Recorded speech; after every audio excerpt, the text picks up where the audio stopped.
Hello' everyone, কি খবৰ আপোনালোকৰ? ভালনে? ভাবিলোঁ আপোনালোকৰ লগতো এটা ভিডিঅ' শ্বেয়াৰ কৰিবলৈ গোটেইখিনি যোগাৰ কৰি লৈছোঁ। এয়া ৰুটি আৰু আলু পিঁয়াজ এইবিলাকে আৰু জানেই নহয়, ৰুটি আৰু মাংস খাম বুলি ভাবিলোঁ আপোনালোককো এটা শ্বেয়াৰ কৰি দিওঁ। এয়া চৌকাত মই জুইকুৰা জ্বলাই লৈছোঁ। আজি মানে জুইতে খাবলৈ মন গৈছে, সেইটো কাৰণে মানে দেখুৱাইছোঁ। আৰু জুইত বনোৱা খাই কিন্তু ভাল লাগে, টেষ্টটো বেলেগ, সেইটো কাৰণে জুইকুৰা জ্বলাই লোৱাৰ পিছতে এয়া মই ট্ৰে এখন বহাই দিলোঁ। ট্ৰেখন বহাই দিয়াৰ পিছতে ৰুটি পুৰি হৈ গ'ল মোৰ। আৰু ইফালে কেৰাহীটো বহাই দিলোঁ, কেৰাহীটো গৰম হৈ গ'ল। তাৰপিছতে তেল দিলোঁ, তেল দিয়াৰ পিছতে আলু দিলোঁ। আলুখিনি ওপৰতে অকণমান হালধি দিছোঁ যে কালাৰটো উঠি আহে। আলুখিনি হৈ গ'ল মোৰ। পিঁয়াজ দিছোঁ, পিঁয়াজখিনি অকণমান কালাৰ অহাৰ লগে লগে তাতে মাংসখিনি ঢালি দিছোঁ। ঢালি দিয়াৰ পিছতে অকণ মাংসখিনি সিজাব লাগিব, অলপমান টাইট হোৱালৈ।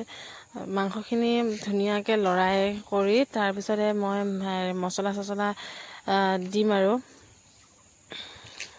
আপোনালোকে কেনেকৈ বনায় মোক কমেণ্টত জনাবচোন।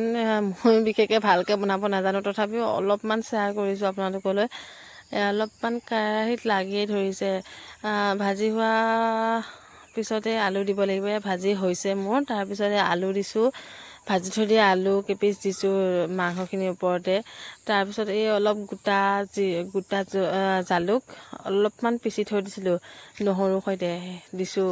তাৰ ওপৰতে অলপমান ভাজি হোৱাৰ পিছতে পানী অকণ দিছোঁ আলুখিনি সিজিবলৈ ভালকৈ।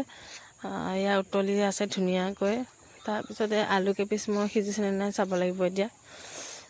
মানে মই কেঁচা আলু 2টা দিছিলোঁ, সেইকেইটা চাগে নিসিজিব এতিয়া। ভাজি দিয়া আলুখিনি ধুনীয়াকৈ সিজিছে চাইছিলোঁ, সেয়া ধুনীয়াকৈ সিজিছে দেখিছে।